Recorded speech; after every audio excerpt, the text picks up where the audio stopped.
우리 가정에서 예배드리시는 우리 성도님들 좌우 옆 사람과 인사하겠습니다. 잘 오셨습니다. 환영합니다. 네, 모두 잘 지내고 계시죠? 네, 저희도 잘 지내고 있고 또 속히 만날 날을 기대하면서 한 주 한 주 지내고 있습니다. 참 아쉽고 또 어려운 중에 있습니다. 그 어려운 중에 우리가 욥기 말씀을 통해서 하나님께서 우리에게 어떤 위로를 주실지, 저번 주까지 레위기 16장 말씀을 배우고 절반을 배웠으니 이제 한 텀 쉬고 잠깐 지혜서를 나누고 그리고 다시 레위기 강해로 들어가려고 합니다. 그래서 우리는 잠깐 쉬는, 또 쉰다라고 하면 또 그렇죠. 또 잠깐 환기시키는 마음으로 욥기 말씀을 함께 오늘 듣도록 하겠습니다. 오늘 제가 화면으로 비추는 제 모습이 너무 어색한 것 같아요. 머리 스타일이 조금 달라졌죠? 네. 네. 미용실을 못 가서 집에서 좀 이발을 했다가 지금 회복이 좀 불가능한 상태가 됐습니다. 요즘에 코로나 바이러스로 번화가를 좀 가기가 그렇고 참 그것도 리스크가 있어서 웬만하면 안 가봐야겠다 생각을 좀 하고 있는데 어떻게 수습을 해야 될지 고민 중에 있습니다. 우리 성도님들도 많이 답답하고 또 아이들 또 양육하는 부모님들은 더 조심스럽고 어디를 가든지 상당히 민감하고 예민한 시대 속에 살아가는 것 같습니다. 오늘 우리가 나눌 욥의 말씀 또한 우리가 지금 시대 속에서 겪는 고난과 아픔의 이유를 묻는 책이고 이 욥의 말씀을 통해서 하나님께서 우리에게 주시는 메시지가 무엇인지를 함께 살펴보고자 합니다. 사실은 욥기 말씀은 이미 우리 교회에서 한번 나눈 적이 있습니다. 그럼에도 불구하고 오늘 우리가 함께 나누고자 하는 것은 그때 나눴던 말씀보다 조금 더 업데이트가 되고 또 최신 우리 욥기에 대한 메시지들이 있어서 함께 그 말씀 중심으로 나누고자 합니다. 욥의 말씀, 욥기 모두 잘 아는 말씀일 거라 생각됩니다. 욥은 완전한 자였고 의인이라 불리는 자였습니다. 하나님께서는 사탄의 요청에 따라 욥에게 시험을 가하게 되고 모든 것을 잃었던 욥과 그리고 그에게 방문했던 세 친구들의 이야기를 담고 있는 것이 욥기 이야기입니다. 그래서 욥의 말씀은 아주 우리가 친숙하게도 알 수 있을 것 같습니다. 왜냐하면 힘들 때 항상 욥기 한번 읽어봐. 너보다 훨씬 힘든 욥을 통해서 우리가 위로를 줄 수 있어 라는 메시지로 욥을 많이 읽는 것 같습니다. 그러니까 상대적으로 읽는 것이죠. 욥이 나보다 더 힘든 상황에 처했으니까 야, 너는 이렇게까지 재산을 잃지 않았잖아. 자녀들이 다 죽진 않았잖아. 너에게 이런 질병이 생기진 않았잖아. 너가 이것보다 훨씬 나은 상황이야 라는 것으로 상대적 감사함을 느끼기 위해서 이 책을 읽는 경우가 참 많은 것 같습니다. 또는 이 욥의 어떤 성장 스토리, 요즘 드라마나 영화에서도 그런 스토리가 참 많이 있죠. 어떤 한 사람의 성장기를 통해서 우리가 또한 그것에 성취감을 함께 느끼려는 메시지로 욥기를 많이 읽기도 합니다. 그래서 욥의 처음 모습과 마지막 모습의 변화 과정들을 통해서 또 우리에게 어떤 도전을 주고자 하는 말씀으로도 욥의 말씀을 많이 듣습니다. 하지만 욥기의 말씀이 정말 하나님께서는 우리에게 이런 메시지를 주시고자 주신 말씀인지를 먼저 우리가 함께 살펴봐야 될 것 같습니다. 천천히 한번 욥의 말씀을 전체적으로 한번 우리가 살펴보고자 합니다. 욥기 1장 1절의 말씀에 욥은 이런 사람이라고 표현하고 있습니다. 우스 땅에 욥이라 불리는 사람이 있는데 그 사람은 온전하고 정직하여 하나님을 경외하며 악에서 떠난 자더라. 욥은 어떤 사람이었죠? 그 사람은 온전하고 정직했다. 그리고 하나님을 경외하며 악에서 떠난 자였다. 놀랍게도 욥기 1장 1절에서 말하는 욥을 표현하는 온전했다, 정직했다, 경외하는 자였다, 악에서 떠난 자였다. 이것은 우리가 앞서 배웠던 잠언서에서 말하고 있던 지혜입니다. 바로 하나님을 경외하는 자가 바로 지혜다라는 말씀을 배웠었죠. 거기서 우리는 두 가지의 지혜의 측면을 배웠던 것 같습니다. 첫 번째는 규범적 지혜, 두 번째는 반성적 지혜, 두 가지를 배웠었죠. 규범적 지혜는 우리가 잘 아는 말씀들입니다. 이야기들이죠. 그리고 보편적 지혜들을 말합니다. 예를 들면 콩 심은 데 콩 나고 팥 심은 데 팥 난다. 우리가 알 수 있는 이 세상의 기본적인 질서 를 말하는 것이 바로 규범적 지혜입니다. 하지만 반성적 지혜는 그렇지 않습니다. 원숭이도 나무에 떨어질 때가 있다라는 표현처럼 불규칙한 상황, 우리가 생각했었던 그 지혜가 무너지는 상황들을 또 반성적 지혜라고 말하기도 합니다. 지금 욥은 그 규범적 지혜 안에 있습니다. 경외를 하고 있었고요, 온전했고 정직했습니다. 그러면 잠언의 원리에 따라서는 이 욥이 어떤 사람이 돼야 되죠? 당연히 축복받고 복이 있는 자가 되고 그리고 거부가 되게 됩니다. 실제로 욥은 그 원칙에 따라 살았어서 그런지 욥기 1장 2절부터 3절에 욥은 이렇다라고 얘기를 합니다.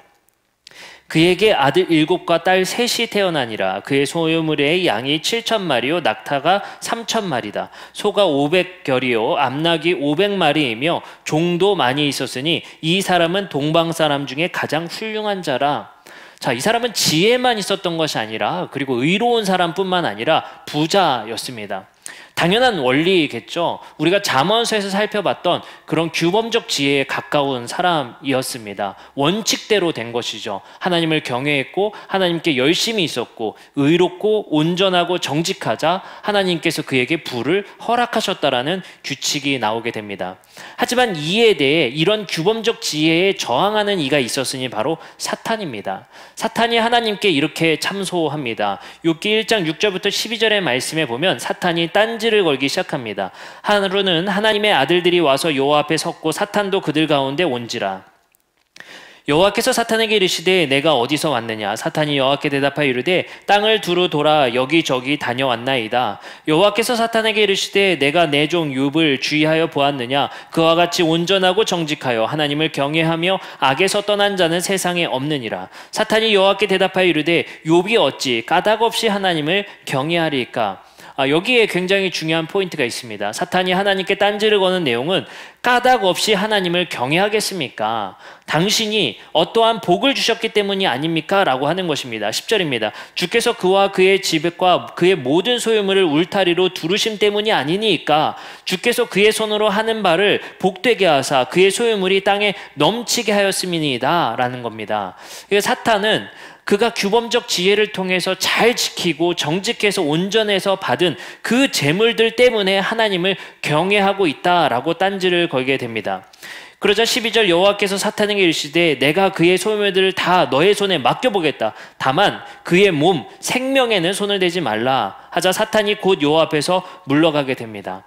그리고 나서 사탄은 실제로 욥의 자녀들이었던 아들들과 딸들이 모두 죽임당하게 되고 그의 소유물들 모두 또 잃거나 죽게 됩니다. 그리고 심지어 욥 그 자신도 병에 걸리고 맙니다. 이 모든 것이 사탄에게 욥이 가했던 시험들이었습니다. 그리고 하나님의 허락하심 안에 있었던 시험들이었습니다. 계시록 12장 10절의 말씀에 보면 오늘 지금 사탄이 참소하는 내용을 이렇게 표현합니다. 내가 또 들으니 하늘에서 큰 음성이 있어 이르되 이제 우리 하나님의 구원과 능력과 나라와 또 그의 그리스도의 권세가 나타났으니 우리 형제들을 참소하던 자 곧 우리 하나님 앞에 밤낮 참소하던 자가 쫓겨났다. 우리를 밤낮 참소하던 어떤 세력, 사탄이 있었다는 것이죠. 그렇기 때문에 욥에게도 딴지를 걸고 하나님께도 딴지를 걸어서 시험을 가하고 있는 것입니다. 근데 놀랍게도 욥은 이 모든 것을 잃고 하나님께 하는 고백이 있었습니다. 1장 21절과 22절에 욥은 이렇게 고백합니다. 이르되 내가 모태에서 알몸으로 나왔사온즉 또한 알몸이 그리로 돌아가 올지라. 주시니도 여호와시오 거두시니도 여호와시오니 여호와의 이름이 찬송을 받을지니이다 하고, 여기서 우리가 잘 아는 말씀이 있습니다. 주시니도 여호와요 거두시니도 여호와이시다. 이 고백이 맞았나요? 틀렸나요? 맞았습니다. 하나님께서는 욥에게 주신 것도 하나님이고 거두신 이도 하나님이라는 정확한 인식을 욥은 가지고 있었고, 모든 것을 잃고 하나님을 원망한 것이 아니라 오히려 여호와의 이름이 찬송받을지니이다 하고 고난 중에서도 하나님께 신실하게 경외하고 찬송하고 있었습니다. 그러자 욥기 1장 22절에서는 이렇게 욥을 평가합니다. 이 모든 일에 욥이 범죄하지 아니하고 하나님을 향하여 원망하지 아니했다라는 말씀으로 끝나게 됩니다. 그 뒤로는 따로 사탄의 행적들이 등장하진 않습니다. 어쨌든 욥은 사탄이 가했었던 그 시험, 재산 때문이다, 하나님께서 주신 복 때문이다 라고 했던 그 시험을 잘 이겨내고 견뎌낸 것 같습니다. 그리고 정확한 고백도 해내게 됩니다. 주신 이도 여호와시요 거두신 이도 여호와시다. 그러니까 이거는 어찌 보면 욥에게 있어서 정확한 이해. 하나님께서 가져가시고 주시는 것은 하나님의 뜻에 달려있는 것이지 나에게 달려있는 것이 아님을 정확하게 고백했습니다. 근데 이제 욥기에서의 문제는 지금부터 시작됩니다. 바로 세 친구가 욥을 찾아옵니다. 그 세 친구는 엘리바스와 빌닷과 소발이라는 세 친구가 욥을 찾아오게 됩니다. 욥을 처음 찾아왔을 때의 그림은 이렇게 그려지게 됩니다. 욥기 2장 11절부터 13절입니다. 그때의 욥의 친구 세 사람이 이 모든 재앙이 그에게 내렸다 함을 듣고 각각 자기 지역에서부터 이르렀으니 곧 대만 사람 엘리바스와 수앗 사람 빌닷과 나아만 사람 소발이라. 그들이 욥을 위문하고 위로하여 서로 약속하고 오더니 눈을 들어 멀리 보매 그가 욥인 줄 알기 어렵게 되었으므로 그들이 일제히 소리질러 울며 각각 자기의 겉옷을 찢고 하늘을 향하여 티끌을 날려 자기 머리에 뿌리고 밤낮 7일 동안 그와 함께 땅에 앉았으나 욥의 고통이 심함을 보므로 그에게 한마디도 말하는 자가 없었더라. 자, 여기서 우리는 먼저 첫 번째 욥기의 키포인트를 잡아야 됩니다. 욥기서의 키포인트입니다. 욥의 세 친구가 그를 위문하고 위로하기 위해 찾아왔죠. 근데 이 친구들의 한 행동 중에 중요한 행동이 있습니다. 바로 13절에 이렇게 말합니다.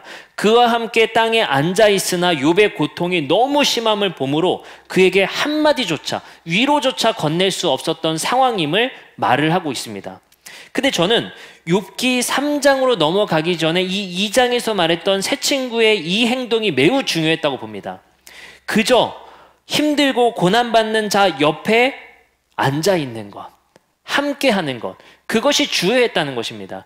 여기까지 매우 주요했었던 포인트를 세 친구가 했고 그 다음에 4장부터 이 세 친구가 욥에게 조언하기 시작합니다. 그때부터 문제가 생겨요.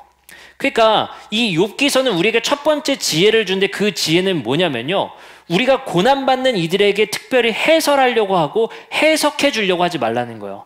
그저 옆에 앉아서 그 고난을 함께 통감하고 함께 고민하고 함께 앉아 울며 탄식해 주는 것, 그것이 먼저 우리가 해야 될 일입니다.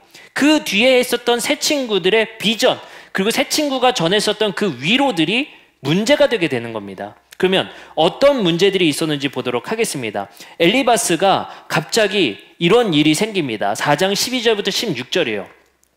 어떤 말씀이 내게 가만히 이르고 그 가느다란 소리가 내 귀에 들렸었나니, 어떤 음성을 들었나 봐요. 엘리바스가 사람이 깊이 잠들 즈음 내가 그 밤에 본 환상을 말미암아 내가 번거로울 때에 두려움과 떨림이 내게 이르러서 모든 뼈마디가 흔들렸느니라. 그때의 영이 내 앞에 지나가며 내 몸에 털이 쭈뼛하였느니라. 그 영이 서 있는데 나는 그 형상을 알아보지도 못하였고 오직 한 형상이 내 눈앞에 있었느니라. 그때에 내가 조용한 중에 한 목소리를 들으니, 자, 이게 뭡니까? 엘리바스에게 어떤 계시가 임했어요.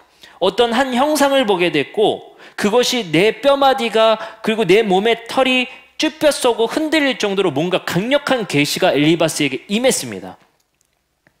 그리고 나서 이 엘리바스가 그 계시에 따라 욥에게 조언한 내용이 있었으니 바로 4장 7절에 이렇게 말합니다. 생각해 봐라. 죄 없이 망한 자가 누구냐? 정직한 자의 끊어짐이 어디 있는가? 이 말이 뭐겠습니까? 엘리바스는 어떤 계시를 통해서 욥에게 욥이 당한 그 고난에 대해서 해석해 주는데 그것은 바로 인과응보였고 그것은 바로 권선징악이었다라는 것입니다. 너에게 죄가 있으니 벌을 받은 것이다. 너희가 모르는 죄가 있었고 아무도 모르고 너도 모르는 죄가 분명히 있었을 것이다. 너는 그거에 따라 벌을 받은 것이다. 근데 여기서 중요한 포인트는 이것을 조언하기까지 어떠한 계시를 받았다는 것입니다. 그래서 우리가 욥기 말씀을 읽었을 때 한 가지 전환해야 될 것은 이 엘리바스가 받은 비전은 하나님께서 주신 비전이 아니라는 거예요. 차라리 모르면 침묵했어야 돼요. 근데 자기가 뭔가 확신이 들었는데 그것이 하늘로부터 온 음성이라고 착각했다는 것입니다. 이것이 왜 하나님의 계시가 아닌 이유가 있습니다. 첫 번째, 욥은 하나님 앞에 의로운 자라고 먼저 욥기에서 1장 1절에서 말을 해주고 있었습니다. 두 번째, 욥의 신실함에 대한 사탄의 불신과 같은 내용이죠. 뭔가 욥에게 주었기 때문에 그는 하나님께 경외한 것이다 라는 비전과 똑같은 비전입니다. 그가 뭔가 죄가 있기 때문에 이런 것을 다 가져가신 것이다. 그렇다면 욥이 범죄한 자였다면 오히려 사탄이 맞는 이야기가 돼버리게 됩니다. 그리고 가장 중요한 얘기가 있는데요. 엘리바스가 이 말씀을 받을 때에 욥기 4장 12절에 이런 표현이 쓰입니다. 어떤 말씀이 내게 가만히 이르렀다. 여기서 말씀이 이르렀다라는 말씀 중에 여기서 말씀이가 히브리어로 다바르입니다. 그리고 가만히 이르렀다는 것이 가나브입니다. 이 두 개의 히브리어가 연속적으로 사용한 데는 항상 어디에 쓰이냐? 거짓 선지자들에게 쓰이게 됩니다. 예레미야서 23장 30절의 말씀에 보면 여호와의 말씀이니라. 그러므로 보라, 서로 내 말을 도둑질하는 선지자들을 내가 치리라. 여기서 내 말을이 다바르고 도둑질하는 가만히가 바로 가나브입니다. 이것이 바로 거짓 선지자들의 특징입니다. 다시 말하면 이 엘리바스는 거짓 선지자들과 같이 악한 영에게 이끌려서 자기들이 모르는 말을 지금 욥에게 하고 있다는 사실입니다. 따라서 욥기서는 이 세 친구가 전하는 위로의 메시지, 위로한답시고 하는 정죄의 메시지들은 하나님이 주신 말씀이 아니라 사탄에 의해서 깨우쳐지는, 그리고 사탄에 의해서 전달되는 내용입니다. 다만 사탄이라는 영적 존재가 정확하게 나타나진 않지만 이러한 힌트들을 통해서 세 친구가 그 사탄의 시험에 동참하고 있고 그 혼돈의 질서에 지금 동참하는 역할을 하고 있다는 사실입니다. 그렇기 때문에 이 세 친구가 욥에게 전하는 이 위로의 메시지, 그리고 정죄의 메시지는 결코 옳은 메시지가 아닙니다. 그리고 나서 욥기서는 이렇게 진행됩니다. 어떤 정체가 나타나는데 바로 리오야단과 베헤못이라는 우리가 정체 모를 짐승들이 나타나게 됩니다. 욥기 3장 8절에 보면 이런 말씀이 나옵니다. 나를 저주하는 자들 곧 리오야단을 격동시키기에 익숙한 자들이 그 밤을 저주하였더라면. 욥기 40장 15절입니다. 이제 소같이 풀을 먹는 베헤못을 볼지어다. 내가 너를 지은 것 같이 그것도 지었느니라. 여기서 리오야단, 베헤못을 해석하는 게 매우 어렵습니다. 욥기서에 나타난 이 리오야단을 고래로 해석하는 사람도 있고요, 악어로 해석하는 사람도 있습니다. 하지만 성경 속에서의 리오야단은 항상 사탄을 지시하고 있습니다. 시편 174편 13절부터 14절에 이렇게 말합니다. 주께서 주의 능력으로 바다를 나누시고 물 가운데 용들의 머리를 깨뜨리셨으며 리오야단의 머리를 부수시고. 자, 여기서 리오야단의 머리를 부수셨다는 건 뭘까요? 마치 창세기 말씀의 3장의 말씀에 뱀의 머리를 부수다라는 표현처럼 사탄의 머리를 부수는 이야기가 등장하게 됩니다. 이사야서 27장 1절에서는 이렇게 말합니다. 그날에 여호와께서 그의 견고하고 크고 강한 칼로 날렘 뱀 리오야단 곧 꼬불꼬불한 뱀 리오야단을 벌하시며. 그래서 헬라어 70인경 성경에서는 이 리오야단을 항상 드라콘이 뭐죠? 드라곤입니다. 용으로 표현하게 되죠.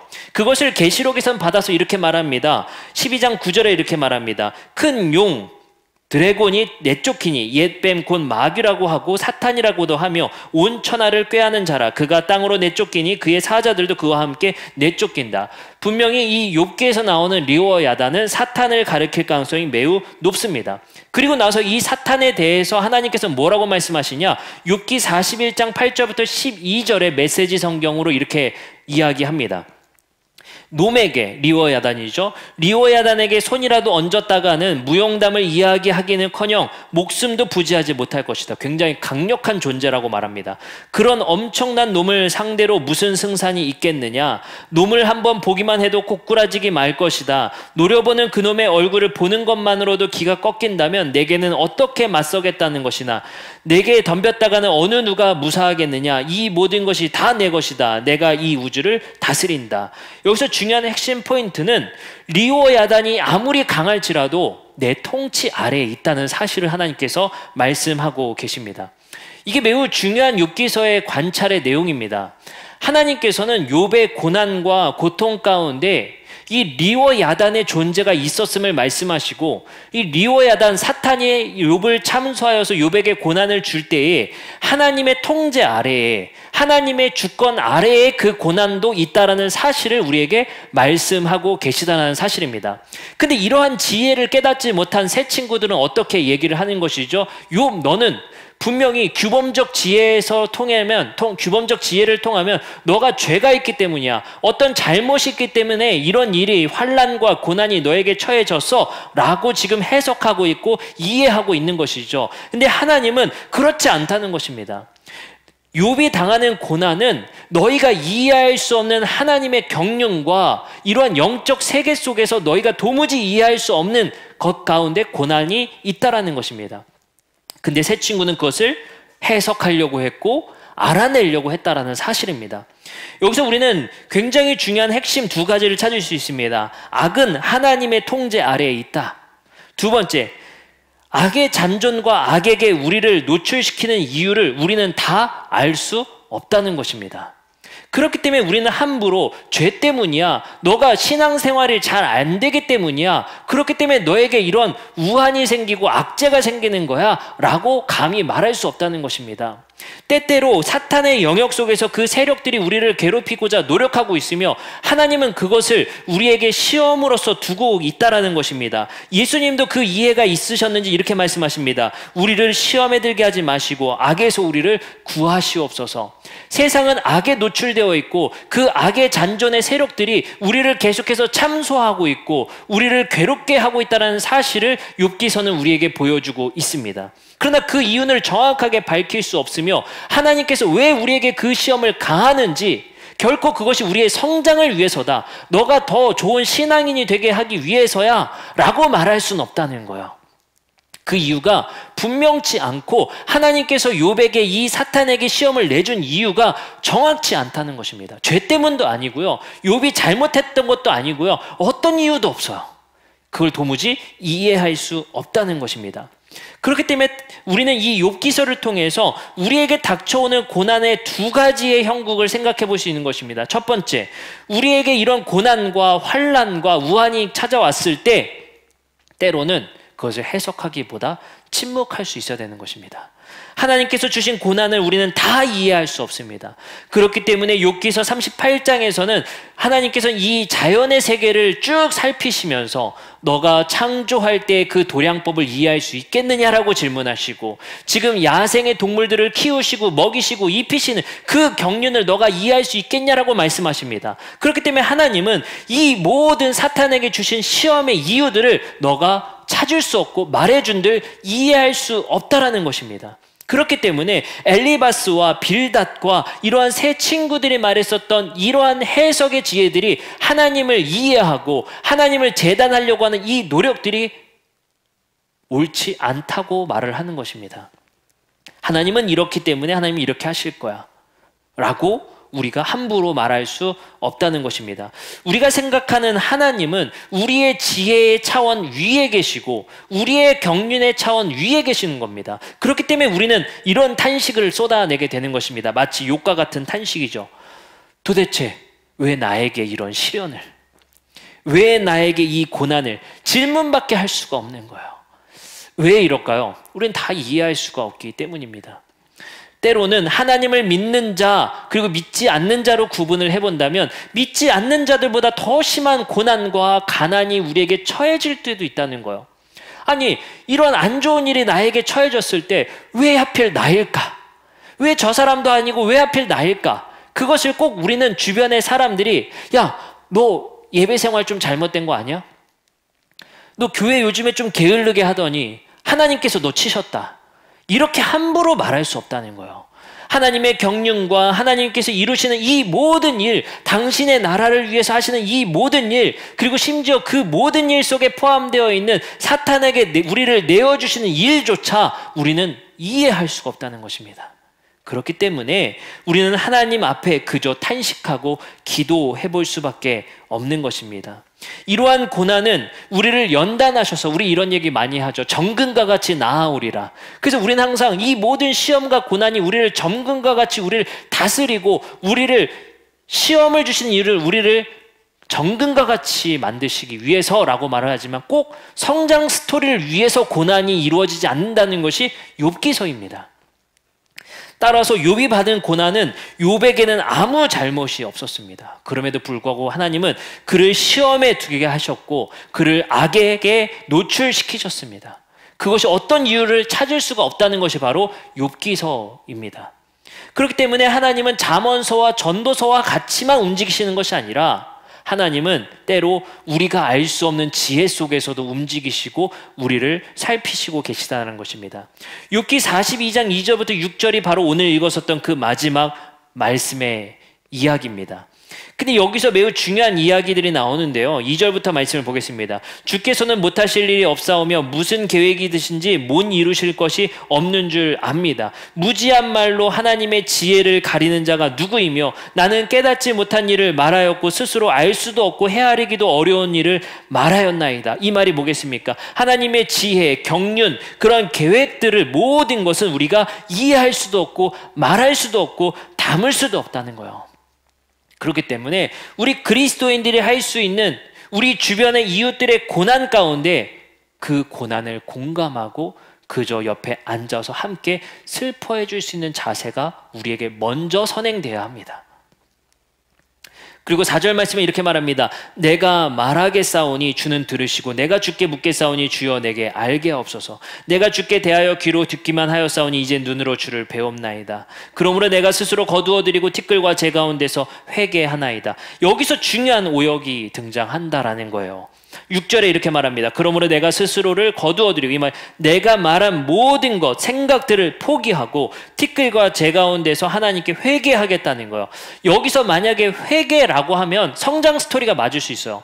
욥이 결국엔 좋은 깨달음을 얻고 회개함을 통해서 뭔가 지혜를 얻은 자로 성장하게 되는 거잖아요. 근데 여기서의 회개가 대표적인 오역 중에 하나입니다. 왜냐면요, 회개라고 번역된 히브리어 니함은 이 욥기서에 7번 쓰입니다. 근데 7번 중에 6번이 회개가 아니라 위로로 쓰여요. 근데 단 한 차례 문맥상 그리고 정황상 욥이 마지막에 회개하고 하나님께 회복하는 인물로 띄우기 위해서 이걸 회개로 의역하게 되는 것입니다. 근데 이것은 6절을 우리가 회개가 아니라 위로로 번역해야 맞습니다. 욥은 마지막에 티끌과 재 가운데서, 이게 뭡니까? 황폐해진 내 환경 속에서 하나님 앞에 위로받은 책이라는 거예요. 그래서 욥기서는 우리에게 위로가 되는 책입니다. 그리고 하나님께서는 이 욥기서를 통해서 우리를 위로하시고자 하는 책이라는 사실을 우리에게 말해주고 있습니다. 우리에게 회개를 요청하는 거 아니에요. 그러니 너희들이 회개하라는 게 아니에요. 너의 죄 때문이 아니라는 거예요. 너의 고난과 환난이 꼭 죄 때문에 회개로 점철돼야 회복될 수 있다는 게 아니에요. 너가 잘못 없어도 오는 그 고난의 이유를 설명하시고 그리고 그 가운데 위로를 주시겠다는 거예요. 이유 없음을 우리가 지혜 없음 가운데 이해할 수 없는 그 하나님의 경륜 가운데 그 리워야단과 베헤못이라는 그 세력들이 우리를 괴롭히고 있다는 사실을 밝히시고 그들을 왜 우리에게 노출시키는가? 왜 우리는 그 세력들에게 참소당하는가? 그 경륜을 도무지 헤아릴 수 없기 때문에 이해할 수 없었던 우리 가운데 하나님께서 우리에게 그 세력을 알려주시고 그리고 그 이해할 수 있는 그 지혜의 그 위의 차원에 하나님께서 그 모든 것을 통치하고 계시고 그 모든 우주, 심지어 그 악조차도 하나님의 통치 아래에 있음을 우리에게 말씀하시며 위로하시고 계시다라는 책입니다.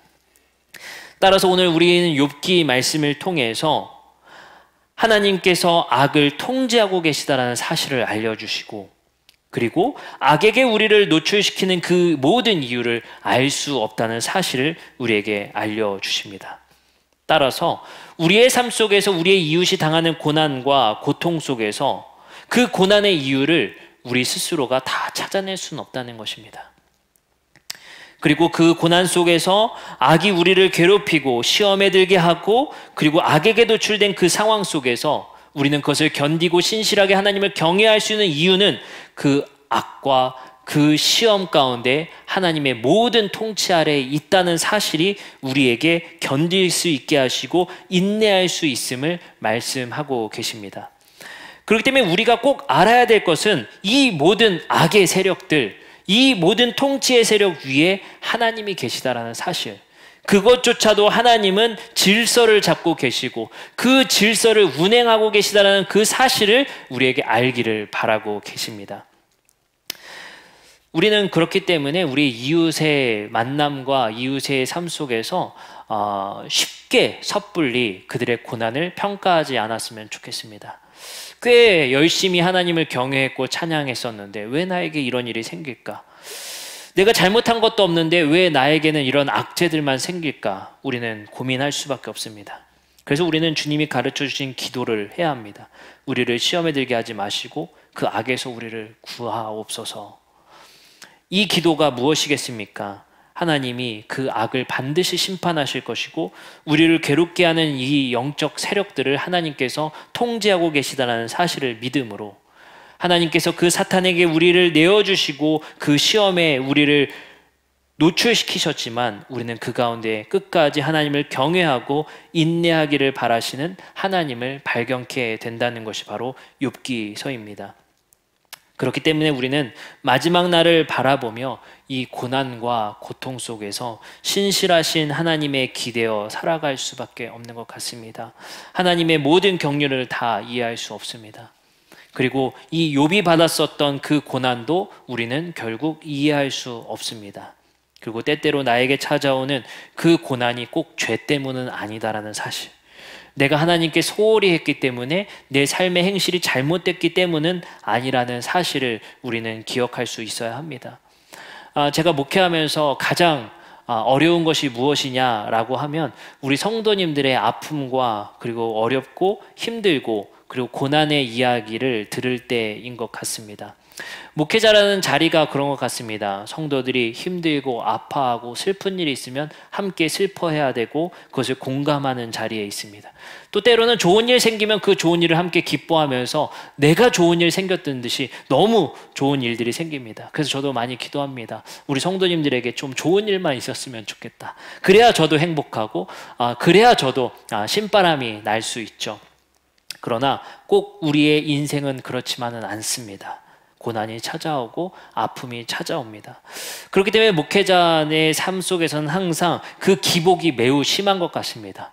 성도들이 안 좋은 일을 상담하는 전화가 걸려오면 그날 침체됩니다. 그리고 아픈 이야기 들려오면 그날 말할 수 없는 고통 속에 또 기도하게 됩니다.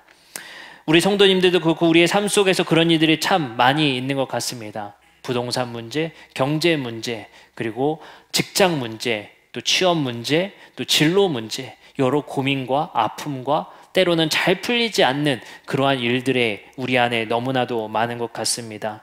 그 가운데 어떻게 그 고난과 고통의 자리에 함께 있을 수 있는가, 우리는 함께 고민해 보셨으면 좋겠습니다. 그리고 내가 잘 안 되고 고난받는 이유가 나 때문만은 아니라는 사실, 그거를 기억하셨으면 좋겠습니다. 그리고 그것으로 정죄하지 않았으면 좋겠습니다. 하나님의 경륜을 다 이해할 수 없음을 하나님께 탄식하고 기도함으로 또 인내하며 살아갈 수 있는 우리 모두가 되었으면 좋겠습니다. 우리 성도님들 가운데 좋지 않은 일, 안 좋은 일 생길 수 있습니다. 그 가운데 하나님께서는 분명히 그 좋지 않은 일 가운데 정말 이유를 찾기보다는 하나님이 주신 그 경륜 가운데 하나님의 통치의 그 질서 가운데 그 모든 것이 포함되어 있음을 믿고 의지하며 살아갈 수 있는 우리 모두가 되었으면 좋겠습니다. 그래서 우리에게 위로로 이 말씀을 주셨듯이 하나님께서 그 모든 것을 통치하고 계시다라는 그 사실을 믿음으로